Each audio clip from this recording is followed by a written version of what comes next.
A little over a year ago, Congress passed something called the Stock Act.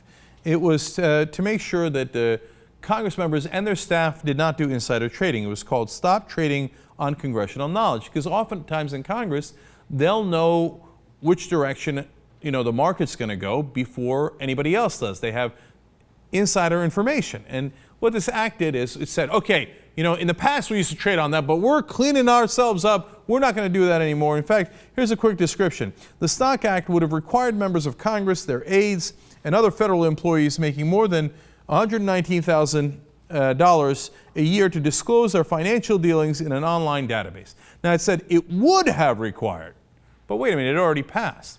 In fact, when it passed, here's what President Obama said when he signed it. The idea that everybody plays by the same rules is one of our most cherished American values. It's the notion that the powerful shouldn't get to create one set of rules for themselves and another set of rules for everybody else. And if we expect that to apply to our biggest corporations, to our most successful citizens, it certainly should apply to our elected officials, especially at a time when there's a deficit of trust between this city and the rest of the country. A deficit of trust between Washington and the rest of us. Well, that's certainly true because Congress hovers between 9 to 15% approval rating, and everybody's losing faith in the Democratic Party, the Republican Party, and all the different branches. So, what did they do? They repealed a major part of the Stock Act at the end of last week when no one was paying attention. It was supposed to apply to the 28,000 staffers as well. They had already delayed it twice. Oh, no, we're going to have to study this. No. We wouldn't want it to apply to staffers. Now, look, the staffers are very important because oftentimes they're the guys who cut the deals. Jack Abramoff was on the Young Turks once. Now, remember, he was the guy who was the crooked lobbyist. He went to jail for it. He's now reformed and tells people the tricks of the trade. And he said one of the biggest tricks of the trade was I would go to a staffer and I would say, hey, you seem to be really competent and smart. Perhaps we could have a position for you later. Meaning, hey, if you're a good boy and you do what I tell you to do, I'm going to pay you a lot of money later. So the staffers are incredibly important, and whether they have stock information is important.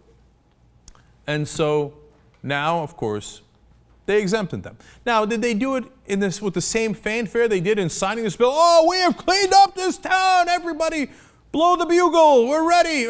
No. Get a load of this.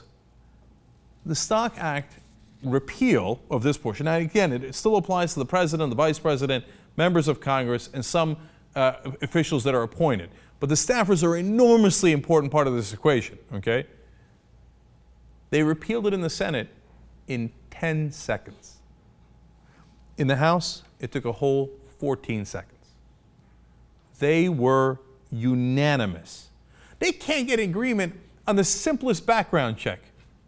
9 out of 10 Americans agree to it, they won't do it. Now, if you ask Americans, hey, should congressional staffers and government employees be able to trade on secret information that they have that nobody else has and make money off that? I guarantee you at least 9 out of 10 Americans would say, oh, hell no, right? And by the way, the Federal Employee Union also, oh, no, you got to let them trade. They were one of the bad guys in this case, okay? So what happens? Hey, will you look at that? Total bipartisan agreement. Yeah, let's continue to do insider trading. Now, of course, when it went to President Obama, he's not going to sign that, right? I mean, here's the guy who talked about a deficit of trust and we're cleaning the country up and the government up. You see where this is going. Yeah, immediately. Where's the pen? Where's the pen? I signed it. Okay, yes. Screw that. Change. Come on, I was kidding. Passed as easy as any bill has ever done. They passed it finally on a Friday night. That's when they do the things that they don't want you to know about. They bury it before you go to the weekend so nobody pays attention. And by the way, here's the final icing on the cake. What was their official excuse for repealing this incredibly important check to make sure that they're not cheating and that they're not getting any extra advantages in Washington? Quote, they claimed it was an unwarranted risk to national security and law enforcement, as well as threatening agency missions, individual safety, and privacy. What a joke. So if we don't let you do insider trading on the information you have that we don't have, that's a national security issue? It might somehow endanger you? How would it endanger you? If we got so mad that you're cheating us the whole time? That's the thing that might put you in danger. I mean, what an unbelievable, colossal joke. They said, what if these employees and government officials are in a foreign country and people find out what stocks they have? And then what would happen? All of Washington is a fraud. So if you got excited for a second that they were cleaning up their act with the Stock Act, you got another thought coming to you, man.